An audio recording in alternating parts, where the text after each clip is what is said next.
Sobrang lumago ang ekonomiya ng Kingdom of Maharlika at nagsulputan ang nagtataasang mga skyscrapers at mga community towers na may sariling vegetation fields sa tuktok ng mga gusali. Unti-unti na ring nag-convert sa paggamit ng flying and levitating cars ang sangkatauhan. Sa mundong pinaghaharian ng gravity, may mga grupo ng mga sayantipiko at inhinyero ang nag-isip para makagawa ng levitating cars. Para sa lift mechanism, ginamit ang superfluid helium coating at cryogenic cooling para bawasan ang friction. Ang acoustic levitation naman ay gumagamit ng ultrasonic waves na merong laser-like precision.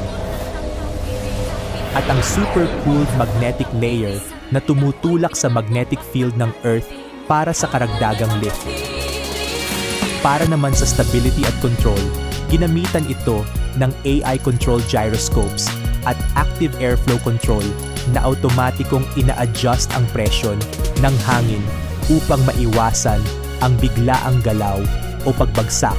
Para sa source ng enerhiya, naglagay sila ng wireless power transfer energy resonance upang ma-recharge ang sasakyan sa ere at mga supercapacitors at cryogenic cooling na nagbibigay ng instant energy habang pinapalamig ang system para mas epektibo.